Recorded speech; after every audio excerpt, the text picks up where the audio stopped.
हार्दिक एक बहुत ही ईमानदार आदमी था।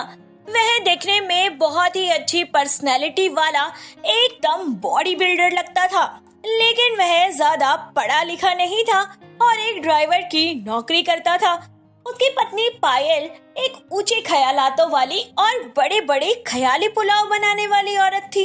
एक दिन रात के समय जब हार्दिक काम से घर आता है तो पायल उससे बोलती है, आ गए आप काम से?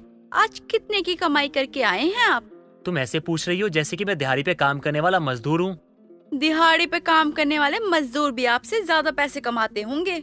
तो फिर तुम्हें मुझसे शादी करने की क्या जरूरत थी? अरे तुम किसी दिहाड़ी पे काम करने वाले मजदूर से शादी कर लेती जो तुम्हारी जरूरत को पूरा कर सके। देखिए, मुझसे बकवास मत करिए। एक तो मेरी जरूरत पूरी नहीं कर पाते हैं, ऊपर से मुझसे ही बहस कर रहे हैं। बकवास मैं नहीं कर रहा हूँ, बकवास तुम कर रही हो। एक आदमी थका हारा काम से आता है, उसे एक गिलास पानी पूछना चाहिए और तुम आते ही पैसों के बारे में पूछ रही हो। कितनी लालची हो तुम। मुझे पैसे की लालची बोलने से पहले मुझे ये बताइए, आप मुझे कितने पैसे दे देते हैं? कितने पैसों से क्या मतलब है तुम्हारा? मैं अपनी पूरी तनख्वाह लाके तुम्हें देता हूँ, एक चबन्नी तक नहीं रखता अपने पास, फिर भी तुम्हारा मन नहीं भरता है।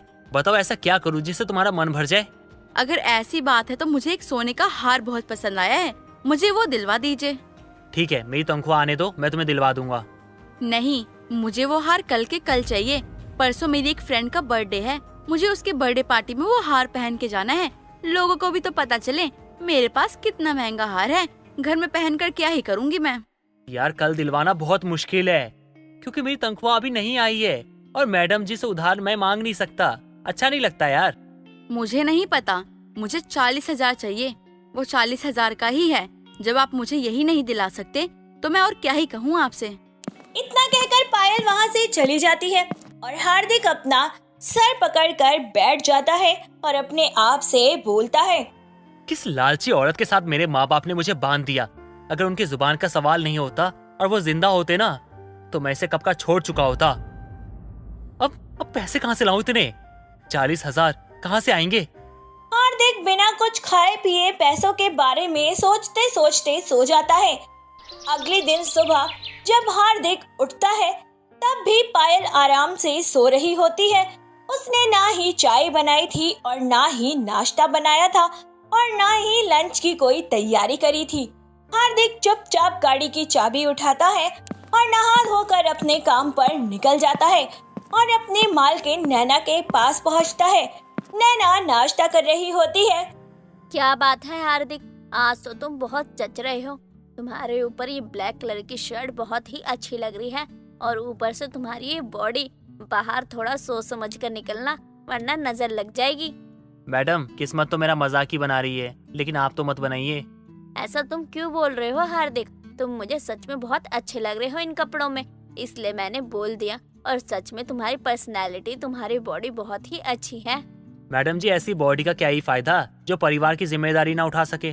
हार्दिक, तुम क्या ये बातों को घुमा फिरा कर बोल रहे हो? जो बोलना है साफ साफ बोलो। एक काम करो, तुम आकर मेरे साथ बैठो और नाश्ता करते हुए अपनी सारी प्रॉब्लम बताओ कि क्या बात है।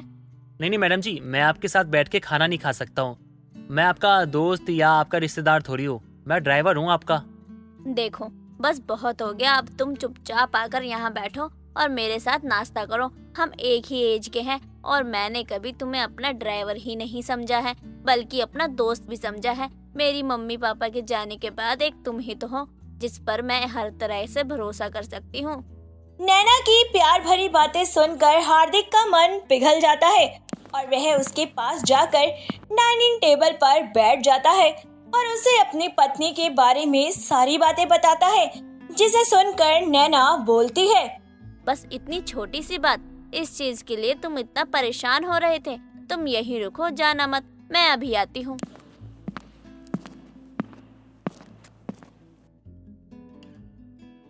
ये लो 40,000 और अपनी बीवी को उसकी पसंद का हार दिलवा दो और तुम्हें ये पैसे वापस करने की कोई जरूरत नहीं है।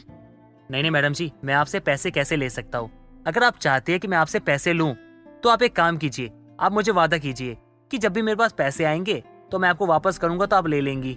अच्छा ठीक है, तुम्हारा जब भी मन करे तुम तब मुझे ये पैसे वापस कर देना। ये पैसे वापस करने के लिए तुम्हारे ऊपर कोई जोर जबरदस्ती नहीं है। अब मुझे तुम ऑफिस ले चलो। ऑफिस चला जाता है और शाम को वापस आकर अपनी बीवी पायल के हाथ में 40,000 रख देता है। अपने हाथों में 40,000 देखकर पायल की आंखें खुशी से बड़ी हो जाती हैं और वह बोलती है, तुम्हारे पास इतने सारे पैसे कहाँ से आए? तुमने कहीं चोरी तो नहीं करी है? अपने बॉडी बिल्डर होने का कोई फायदा तो नहीं उठाया है तुमने? कहीं पता चले बैंक वैंक लूट के आ गए हो और घर पे पुलिस आ जाए। यार कभी तो मेरे बारे में कुछ अच्छा सोच लिया करो, हमेशा बुरा सोचने का फैसला करके बैठी रहती हो। अरे मालकिन से उधार लिए हैं, अब जब पैसे होंगे तो वापस कर दूंगा। तुम्हें भी हार लेना है ना, जाओ ले लो। ऐसा लगता है कि तुम्हारी मालकिन को तुम में कुछ ज्यादा इंटरेस्ट है, इसलिए तुम जब भी प्रॉब्लम में होते हो तो तुम्हारी मदद कर देती है। क्योंकि ना वो मुझे बहुत अच्छा दोस्त मानती है, इसलिए मेरे दुख दर्द को समझती है। और तुम मेरी बीवी होकर ये सब तो बिल्कुल नहीं समझती हो।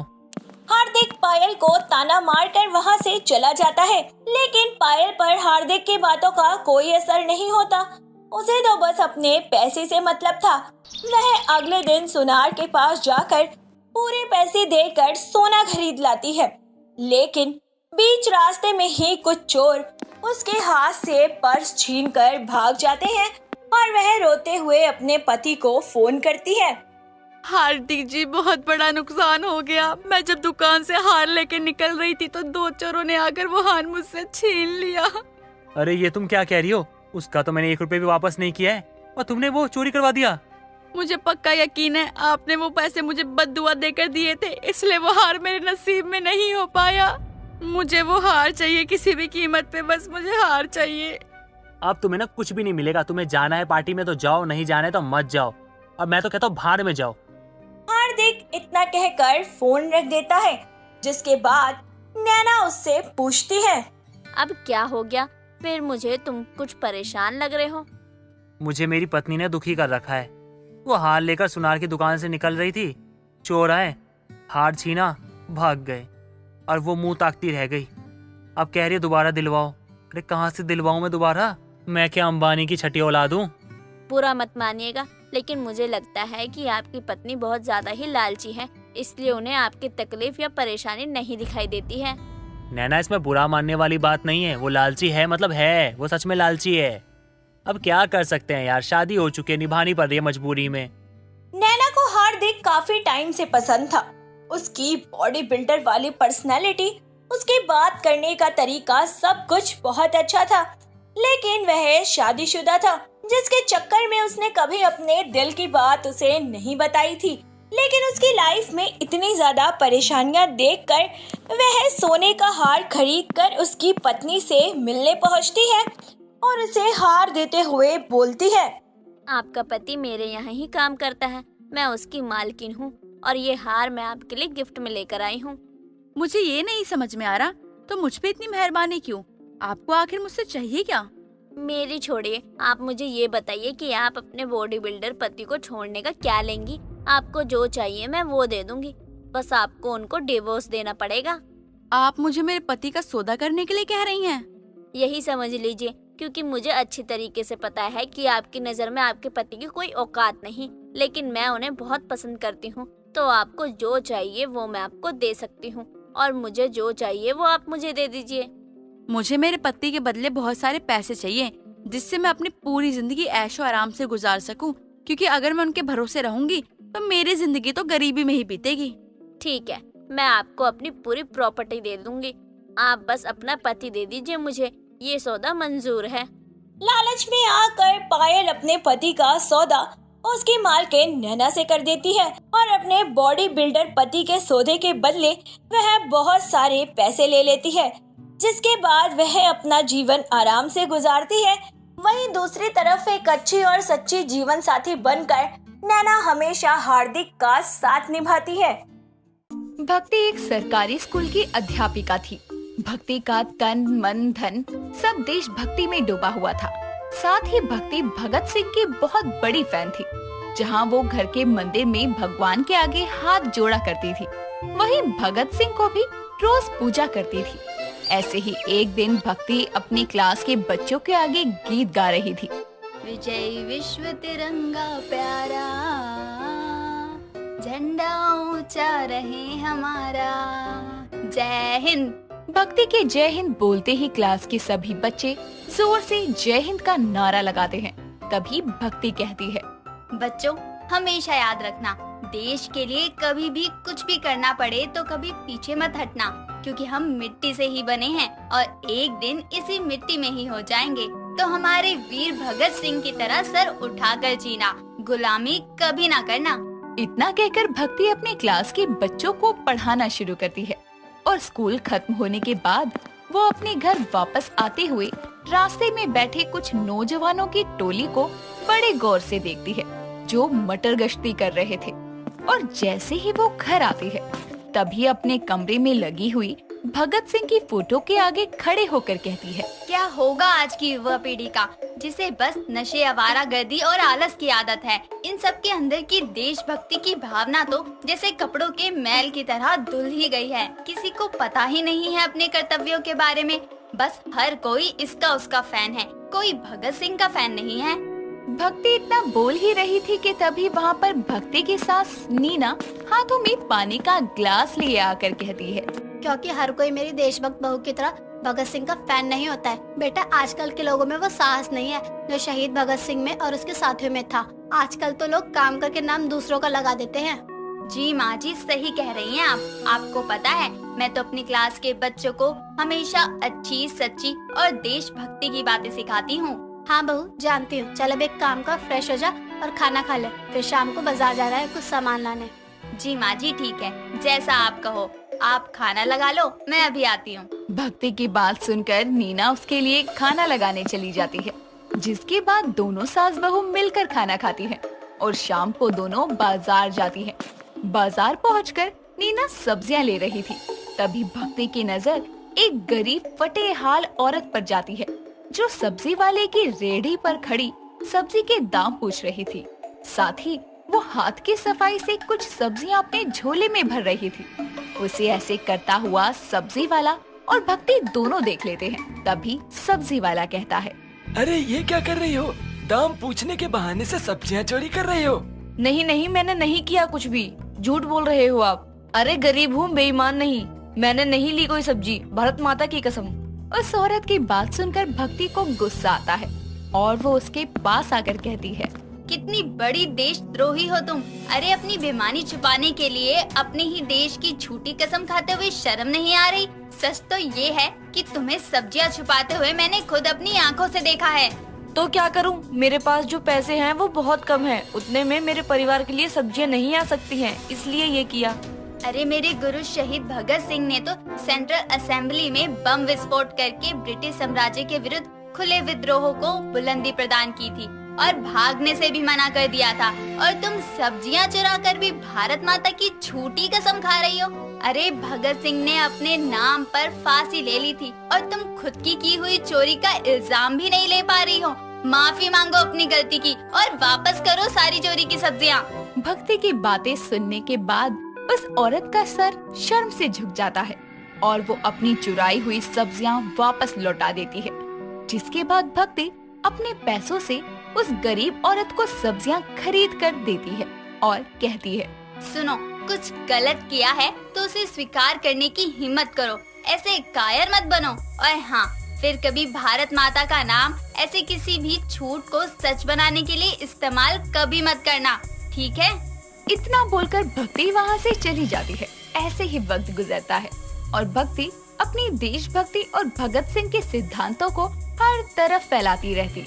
ऐसे ही एक रात जब भक्ति अपने पति अर्जुन के साथ सो रही थी, तभी भक्ति नींद में जोर जोर से चिल्लाने लगती है, इनकलाब जिंदाबाद, इनकलाब जिंदाबाद, वंदे मातरम, वंदे मातरम। हम आजाद होंगे, मेरा भारत आजाद होगा, इनकलाब जिंदाबाद, इनकलाब जिंदाबाद। भक्ति की आधी रात को नींद में होती इस क्रांति की आवाज से अर्जुन हड़बड़ाहट में उठता है और भक्ति को उठाते हुए कहता है, अरे भक्ति, आंखें खोलो, देखो भारत आजाद हो चुका है, बल्कि भारत को आजाद हुए 75 साल हो चुके हैं। उठ जाओ मेरी क्रांतिकारी बीवी। हम आजाद हो गए, भगत सिंह का सपना पूरा हो गया, हम आजाद हो गए, इनकलाब जिंदाबाद। भक्ति, अपनी देशभक्ति और नींद से बाहर आओ। सॉरी अर्जुन, वो मैं सोने से पहले भगत सिंह की एक किताब पढ़ रही थी। उसे पढ़ते पढ़ते कब आँख लग गई पता ही नहीं चला, तो दिमाग में बस वही सब घूम रहा था। सॉरी, तुम सो जाओ, अब कोई नारा नहीं लगाऊंगी, पक्का। सॉरी। भक्ति की बात सुनकर अर्जुन फिर से सो जाता है और भक्ति भी चुपचाप सो जाती है। यूं ही दिन गुजरते हैं और 15 अगस्त का दिन पास आने को होता है और हर तरफ 15 अगस्त की तैयारियां शुरू हो जाती है। भक्ति भी 15 अगस्त का जश्न मनाने की तैयारी में लग जाती है। वो स्कूल के बच्चों को सिंगिंग और डांसिंग की प्रैक्टिस करवाने लगती है। ऐसे ही एक दिन जब वो स्कूल से घर आती है, तभी नीना कहती है, अरे बेटा, 15 अगस्त की तैयारी कैसे चल रही है? इस बार क्या करने वाले हैं तेरे बच्चे? माँ जी, इस बार बच्चों को सिंगिंग और डांसिंग दोनों ही सिखा रही हूँ। इस बार मेरी क्लास के बच्चे भगत सिंह के गाने पर परफॉर्म करेंगे। और आपको पता है, मैंने अपनी क्लास के सारे बच्चों के लिए भगत सिंह की फोटो वाली टी शर्ट भी मंगवाई है। जिस तरह से मैं भगत सिंह के रंग में रंगी हूँ, वैसे ही मेरे बच्चे भी इस बार देशभक्ति और भगत सिंह के रंग बिखेरेंगे। और तू क्या करेगी? मैं तो माँ जी, अरे मैं क्यों बताऊँ, आप और अर्जुन जी स्कूल आएंगे, बस तभी देख लेना। चलो अभी बहुत काम है, वो कर लूँ। इतना कहकर भक्ति घर के बाकी कामों में लग जाती है। कुछ दिन गुजरते हैं और आखिरकार 15 अगस्त का दिन आता है। नीना और अर्जुन फंक्शन के लिए भक्ति के स्कूल जाते हैं, जहां भक्ति की क्लास के बच्चे भगत सिंह का गीत गाते हैं और उनके गाने पर डांस करते हैं।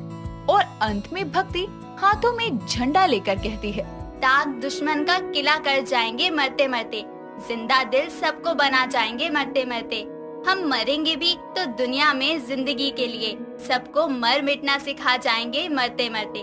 भगत सिंह जुदा हो गया तो क्या हुआ, कौम के दिल को मिला जाएंगे मरते मरते। खंजरे जुल्म गला काट दे परवाह नहीं, तो कैरों का मिटा जाएंगे मरते मरते। क्या जलाएगा तू कमजोर जलाने वाले, आह से तुझको जला जाएंगे मरते मरते। ये ना समझो कि भगत सिंह फांसी पे लटकाया गया, सैकड़ों भगत बना जाएंगे मरते मरते। भक्ति की इस कविता को सुनकर सब लोग खड़े होकर नम आंखों से तालियां बजाते हैं। तभी भक्ति हवा में झूलते झंडे को प्रणाम करती है और कहती है, क्यों, बस स्वतंत्रता दिवस, गणतंत्र दिवस पर ही हम सबको देशभक्ति याद आती है। हमारे दिल में हर वक्त देश के लिए इज्जत, सम्मान, कुछ कर दिखाने का जुनून होना चाहिए।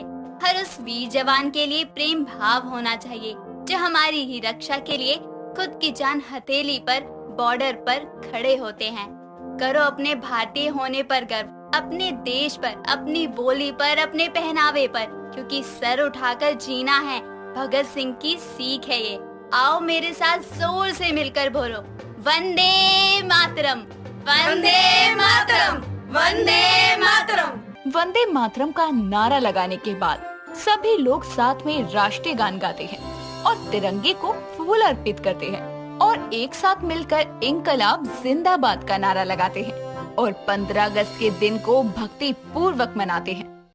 कोमल ने आखिरकार अपने घर वालों को मना ही लिया था अपने बॉयफ्रेंड से शादी करने के लिए। आज उसकी शादी है। सभी रस्मों रिवाजों के बाद कोमल और प्रताप की शादी हो जाती है।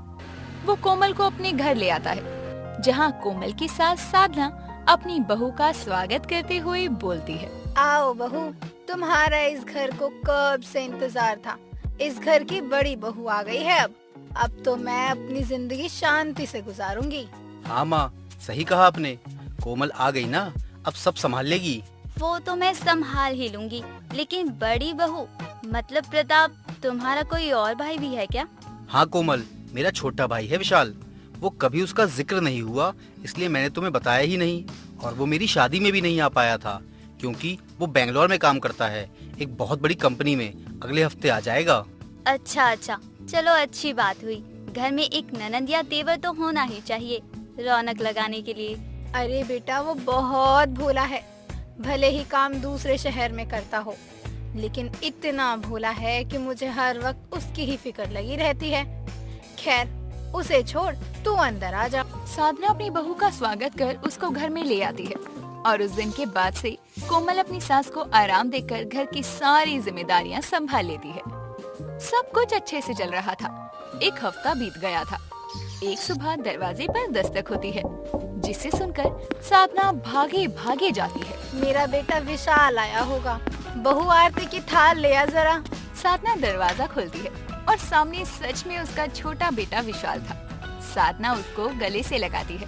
इतने में कोमल आरती की थाल लेकर आती है और अपने देवर को देखकर मन ही मन कहती है, शक्ल से तो कितने हैंडसम है देवर जी, और माँ जी इनको भोला कहती हैं।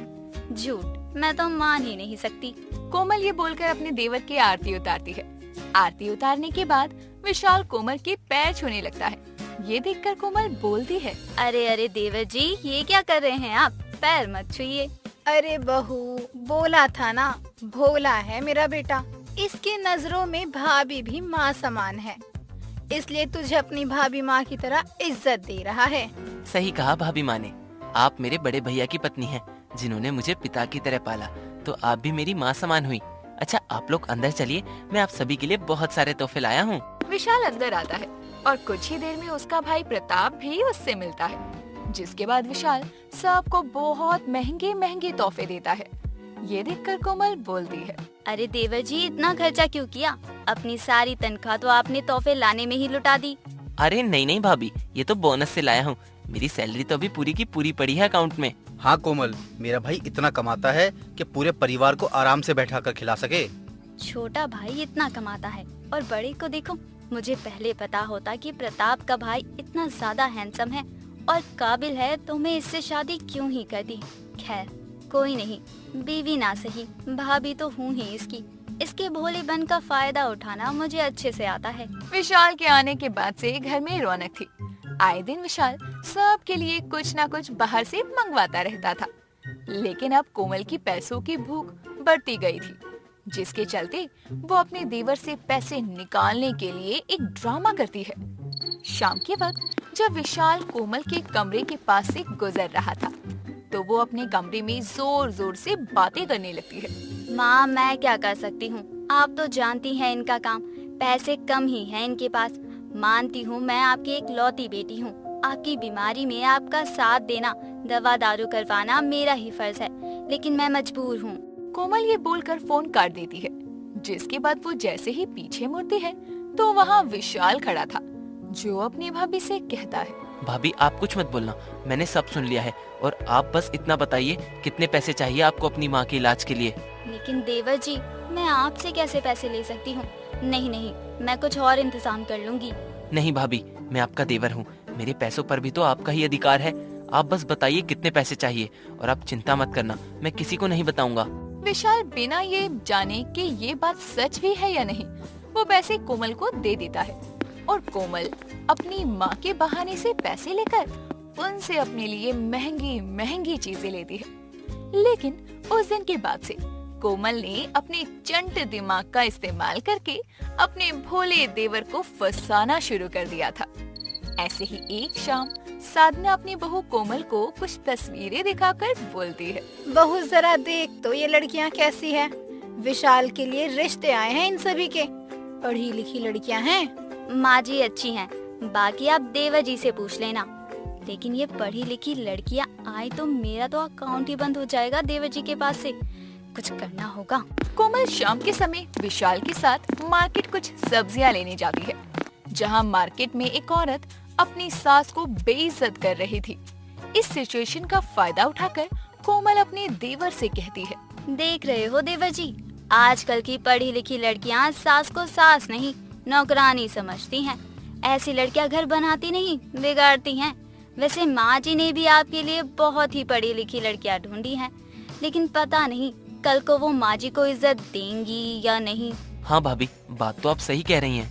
विशाल के दिमाग में अपनी चंट भाभी की बातें बैठ जाती है और वो घर आता है, और जब साधना उसे लड़कियों की फोटोज दिखाती है तो विशाल रिश्ते के लिए मना करते हुए बोलता है, माँ मुझे शादी नहीं करनी इनमें से किसी भी लड़की से, और मैं चाहता हूँ कि मेरी शादी हो तो भाभी की पसंद से हो।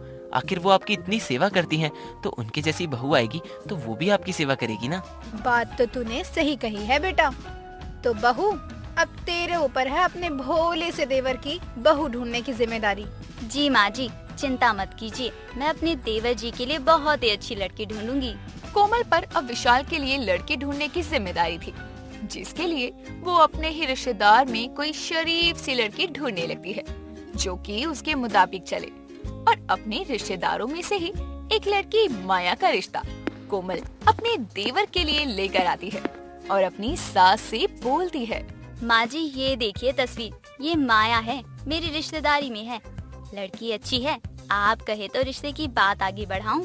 बहू तुझे जो ठीक लगता है वो देख ले, बुला ले घर लड़की वालों को। कोमल माया के घर वालों को अपने ससुराल आने की बोल देती है, जहाँ विशाल को माया पसंद आती है और वो लोग रिश्ता पक्का करने के लिए तैयार थे। लेकिन उसी बीच जब माया वॉशरूम के बहाने छत पर जाती है तो वहाँ एक लड़के से फोन पर कहती है, अरे तुम चिंता मत करो, रिश्ता पक्का हुआ है, शादी थोड़ी हुई है। मैं तुमसे प्यार करती हूँ और शादी भी तुमसे ही करूँगी। माया ये बोलकर जैसे ही पीछे मुड़ती है, वहाँ कोमल खड़ी थी जो कि माया को कहती है, मैंने तुम्हारा रिश्ता अपने ससुराल में इसलिए नहीं किया कि तुम यहाँ से ये कारनामे करके भाग जाओ, समझी? लेकिन मैं किसी और से प्यार करती हूँ कोमल दीदी, और पापा ने बिना मेरी मर्जी जाने इस रिश्ते के लिए हाँ कर दी है।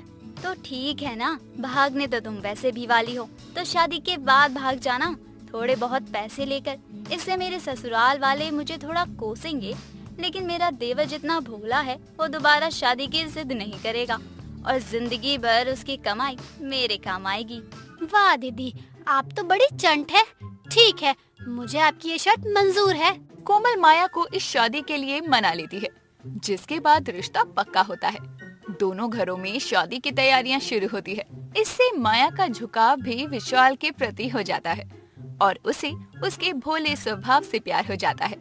कुछ समय में शादी हो जाती है और शादी के बाद जब माया बहू बनकर घर में आती है तो बोलती है, माँ जी, अब मैं इस घर की बहू हूँ, तो मैं इस घर को और आप सभी को कभी किसी शिकायत का मौका नहीं दूंगी। बोल तो ऐसे रही है जैसे यही रहेगी। समय गुजरता है और माया घर की सारी जिम्मेदारियां संभाल लेती है। सभी माया से खुश होते हैं, लेकिन कोमल के तन बदन में आग लग जाती है, जिसके चलते वो माया से कहती है, आखिर तुम जा क्यों नहीं रही? तुम तो भागने वाली थी ना, भूल गई हमारी डील के बारे में जो शादी से पहले हुई थी कि तुम शादी के बाद अपने प्रेमी के साथ भाग जाओगी? माफ करना दीदी, उर्फ जेठानी जी, अब मैं कहीं नहीं जा रही। वो क्या है ना, मुझे विशाल जी से प्यार हो गया और वो सच में बहुत भोले हैं, तो उनकी जीवन साथी मेरे जैसी ही चालाक लड़की को होना चाहिए था। तो अब मैं उनके साथ जिंदगी भर रहूंगी। कितनी चालाक हो तुम, पैसों की चमक में आखिर प्यार को भूल गई। अभी सबको बताती हूँ कि तुम्हारा किसी के साथ चक्कर था शादी से पहले। बता दो, आपने भी जो बोला है ना, मैंने भी वो सब रिकॉर्ड कर लिया अपने फोन में। तो मैं तो जाऊंगी, लेकिन आप भी इस घर से जाओगी। इसलिए भलाई इसी में है कि मुझे और मेरे पति को अकेला छोड़ दो और अपनी चंटगिरी दिखाने की कोशिश तो करना भी मत, वरना मैं भी नहीं छोड़ूंगी। माया के बदले स्वभाव ने कोमल को हैरान कर दिया था, जिसके चलते अब वो ना तो खुद से कोमल के बारे में किसी को कुछ बता सकती और ना ही अपने भोले देवर का फायदा उठा पाती, जिसके कारण अब विशाल कुछ समय बाद माया संग बैंगलोर चला जाता है और कोमल के हाथ अपने चंट दिमाग के चलते खाली रह जाते हैं। गोमती अपनी दोनों बेटियों काजल और महिमा को अकेले पाल रही थी। सिलाई कढ़ाई में माहिर गोमती खुद काम करती और अपनी बेटियों को पढ़ने भेजती ताकि अपनी जिंदगी को वो कुछ अच्छा बना सके। अब उसकी बड़ी बेटी सिलाई कढ़ाई सीख जाती थी और वहीं उसकी छोटी बेटी महिमा अब कॉलेज जाने लगी थी, जिसके लिए एक दिन वो अपनी माँ और बहन के पास आकर कहती है, माँ, अब मेरे कॉलेज जाने का समय आ गया है, आप मुझे कोई नई ड्रेस बना कर दो ना। अरे मेरी बच्ची, मैं जानती हूँ, इसलिए आज मैंने तेरे लिए एक बहुत अच्छा सूट सिला है, तू वही पहन कर जाइयो कॉलेज। सच में माँ, आपका बहुत बहुत शुक्रिया। और छोटी, मैंने तेरे लिए एक नया कुर्ता सिला है, नए स्टाइल का, वो भी तू कॉलेज पहन कर जा सकती है। थैंक यू दीदी। महिमा अपने कॉलेज जाने को लेकर बहुत खुश थी। स्कूल में अव्वल आने की वजह से महिमा को कॉलेज की फीस में भी छूट मिली थी, जिसके चलते उसको अपने गांव से बाहर एक बड़े से कॉलेज में दाखिला मिल गया। अब अगले दिन महिमा तैयार होकर अच्छे से पूजा करके अपने कॉलेज के पहले दिन जब वहाँ जाती है तो वहाँ एक मीशा नाम की लड़की जो कि बहुत ही सुंदर सी शॉर्ट ड्रेस में कॉलेज आई थी, महिमा को सूट में देखकर अपने कुछ दोस्तों के साथ उसके पास आकर कहती है, ओह हेलो, गलत जगह आ गई तुम, यहाँ कोई मंदिर नहीं है, बल्कि कॉलेज है ये। हाँ मुझे पता है ये कॉलेज है और मैं सही जगह आई हूँ। मैंने भी इसी कॉलेज में एडमिशन लिया है। क्या बोला तुम? और इस कॉलेज में एडमिशन? अरे ये कॉलेज वाले पागल हो गए हैं क्या? किस किस को एडमिशन दे देते हैं। गाइस देखो इसको ऊपर से नीचे तक, ऐसा लग रहा है किसी जागरण में आई है, वो भी इतना चमक धमक सूट पहनकर। तो क्या हुआ, यहाँ कहीं लिखा है कि सूट पहनना मना है? कम से कम मैंने तुम्हारी तरह अधूरे कपड़े तो नहीं पहने ना। और गाँव के गवार, ये शॉर्ट ड्रेस है, कोई अधूरे कपड़े नहीं।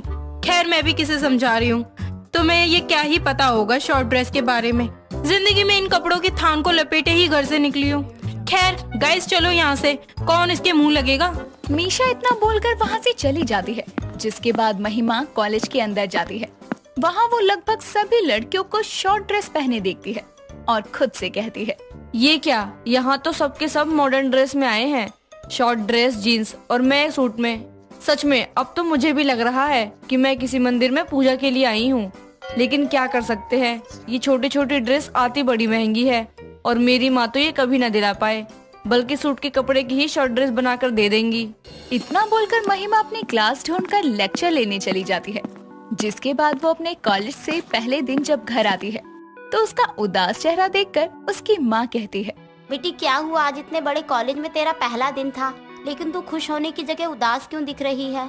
तो माँ क्या करूँ, पता है आपको कॉलेज में सब कितनी महंगी और छोटी छोटी ड्रेस पहन कर आए थे, क्या बोलते हैं उसको, शॉर्ट ड्रेस, और मैं सूट में गई थी जैसे वहाँ कोई जागरण हो रहा हो।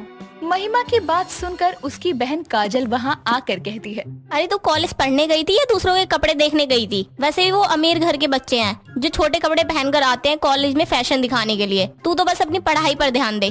महिमा को भी अपनी बहन की बात सही लगती है और वो बिना किसी बहस के खाना खाए सो जाती है। अगले दिन जब वो कॉलेज जाती है तो वहाँ फिर से उसके सूट सलवार को लेकर उसका मजाक उड़ाया जाता है, लेकिन वो उन सब पर ध्यान नहीं देती। तभी उसकी क्लास में एक बहुत ही हैंडसम सा लड़का ऋतिक आता है, जिसको देखकर महिमा मन ही मन बोलती है, कितना खूबसूरत है ये लड़का, खूबसूरत कहना भी कम पड़े, हसीन है ये तो। 4 गुंडे आ जाएं तो हमें ही इसको गुंडे से बचाना पड़ेगा, इतना हसीन है ये। लेकिन ये क्या, ये तो शॉर्ट ड्रेस में घूम रही लड़कियों की तरफ देख रहा है। रहने दे महिमा, यहाँ भी ये शॉर्ट ड्रेस वाली लड़की बाजी मार गई। महिमा कॉलेज में आई तो पढ़ाई करनी थी, लेकिन वहाँ की चकाचौंध देखकर उसका भी मन अब अमीर लड़कियों की तरह शॉर्ट ड्रेस पहनकर कॉलेज जाने का करने लगा, ताकि उसको भी सब अटेंशन दे। जिसके लिए वो अपने पापा की पुरानी जीन्स को चोरी छुपे काटकर शॉर्ट्स बना लेती है और उन्हीं की एक शर्ट को अपने कॉलेज बैग में रख लेती है। अगले दिन जब वो कॉलेज आकर वहाँ के वॉशरूम में कपड़े बदल कर बाहर आती है तो सब उसको देखकर हंसने लगते हैं और वहीं मौजूद मीशा उसके पास आकर कहती है, ओह माय गॉड, ये क्या पहना है आपने मिस कपड़ों की थान? क्या पहना है इसे, क्या मतलब, शॉर्ट ड्रेस है ये? शॉर्ट ड्रेस है ये? देखो गाइस, ये इस पुरानी जीन्स को काट कर पहन आई और ओवरसाइज शर्ट को पहनकर इसे शॉर्ट ड्रेस बोलती है, जमहूरी लग रही है एकदम। सभी महिमा पर हंसने लगते हैं। तभी वहाँ ऋतिक आता है जो सबको चुप करवाते हुए कहता है, ये क्या बकवास कर रहे हो सब? अरे तुम्हें फैशन के बारे में पता भी है कुछ? इस लड़की ने जो पहना है ना वो लेटेस्ट फैशन है, जिसका तुम लोगों को क्या अंदाजा। इसलिए बकवास बंद करो और जाओ यहाँ से। कॉलेज का पॉपुलर लड़का अगर ये बोल रहा है तो सच ही होगा, लेकिन ये बहन जी को फैशन सेंस कैसे हो गई? खैर अभी निकल यहाँ से। मीशा वहाँ से चली जाती है, जिसके बाद ऋतिक महिमा को लेकर अकेले में जाता है और बोलता है, ये आपने क्या पहना हुआ है? अरे थोड़ा तो सोचिए, इस कॉलेज में बड़े बड़े फैशन डिजाइनर की लड़कियां पढ़ती हैं, अगर वो देख लेती तो और मजाक बनता तुम्हारा। वो बस मुझ गरीब की शॉर्ट ड्रेस पहनने की चाहत ने ये सब करवा दिया, लेकिन आपको तो पता था ये सब कोई फैशन नहीं है, फिर आपने झूठ क्यों बोला? अरे तो क्या एक लड़की को सबके सामने बेइज्जत होने देता क्या? उस समय जो समझ आया बोल दिया। अच्छा अब आप घर जाइए। महिमा ऋतिक की बात मानकर कपड़े बदलकर घर चली जाती है और आज जो हुआ उस बात से दुखी होकर वो कुछ दिन कॉलेज नहीं जाती, जिससे ऋतिक भी परेशान हो जाता है। और एक दिन वो ऐसे ही पूछते पूछते महिमा के घर आता है। उस समय काजल और गोमती घर पर नहीं थे, जिसके कारण महिमा वहाँ ऋतिक को देखकर हैरान होकर कहती है, ऋतिक जी आप यहाँ, लेकिन क्यों? अरे उस दिन के बाद तुम कॉलेज नहीं आई तो मैंने सोचा मैं ही तुम्हारे घर आ जाऊं। वो कॉलेज मेरे लिए नहीं है। वहाँ हमेशा मुझे मेरे कपड़ों से कंपेयर किया जाता है, इसलिए मैं नहीं आऊंगी। अरे तो इस चक्कर में तुम कॉलेज आना छोड़ दोगी? हाँ, लेकिन अभी आप जाओ, मेरी बहन और माँ आने वाली है। अगर उन्होंने देख लिया तो गलत सोचेंगी। महिमा इतना बोलकर ऋतिक को वहाँ से भगा देती है। कुछ देर बाद काजल और गोमती आते हैं। कुछ दिनों तक महिमा के कॉलेज ना जाने से गोमती कुछ नहीं कहती, लेकिन अब परीक्षा पास थी, जिस पर गोमती महिमा से कहती है, महिमा बेटा, मैं देख रही हूँ तू 2 हफ्तों से कॉलेज नहीं जा रही। अरे परीक्षा आने वाली है बेटा, अब तो कॉलेज जा। नहीं माँ, मुझे नहीं जाना उस कॉलेज में। आप मेरा ये गांव के कॉलेज में ही दाखिला करवा देना। पर क्यों बेटा, इतना बड़ा कॉलेज है, तुझे आखिर वो छोड़ के यहाँ के बेकार से कॉलेज में क्यों पढ़ना है? मैं बताती हूँ ना माँ, महिमा के कॉलेज में सब उसके कपड़ों का मजाक उड़ाते थे। साथ ही उन सब का मुंह बंद करने के लिए महिमा ने बहुत कोशिश की, एक शॉर्ट ड्रेस बनाने की भी, जो कि उसने पापा के जींस के कपड़े को काट कर बनाई थी, पर वो भी सही नहीं बनी। हम गरीब है ना, इसलिए हम शॉर्ट ड्रेस दिलवा भी नहीं सकते, इसलिए इस चक्कर में उसने कॉलेज जाना ही छोड़ दिया। क्या बेटा, मुझे माफ कर दे, ये सब मेरी वजह से हुआ ना, क्योंकि तुझे इतने बड़े कॉलेज में तो भेज दिया, लेकिन वहाँ के लोगों के सामने तेरा गरीब होने से मजाक बनेगा, ये नहीं सोचा था। कोई नहीं माँ, वैसे भी मुझे नहीं जाना उस कॉलेज में। तू कॉलेज जाएगी, वो भी शॉर्ट ड्रेस पहनकर। इतना बोलकर काजल बहुत ही सारी शॉर्ट ड्रेस लेकर महिमा के आगे रखकर कहती है, मैं उस दिन कॉलेज गई थी तो मैंने देखा कि शॉर्ट ड्रेस की वजह से तेरा मजाक बना है। तभी मैं सिलाई सेंटर गई और मैंने वहाँ शॉर्ट ड्रेस बनाना सीखा, और देखो मैंने 2 हफ्ते में ही 7-8 ड्रेस बना भी दी। ये सस्ती भी नहीं लग रही है और तू कॉलेज भी जा सकती है, तेरा मजाक भी नहीं बनाएगा कोई। दीदी आप कितनी अच्छी हो, आपने ये सब मेरे लिए बनाए, थैंक यू सो मच, ये सब बहुत सुंदर है। मैं अपनी छोटी बहन के लिए इतना तो कर ही सकती हूँ ना। महिमा उन ड्रेसेस को पाकर बहुत खुश होती है, जिसके बाद वो अगले दिन से कॉलेज उन ड्रेसेस को पहनकर जाने लगती है। तो सबको उसका फैशन सेंस बहुत पसंद आता है, जिसके बाद महिमा को उस कॉलेज में ढलने में कोई दिक्कत नहीं होती, और इसके बाद वो अपनी पढ़ाई भी अच्छे से ध्यान से कर पाती है। साथ ही ऋतिक के साथ भी उसकी दोस्ती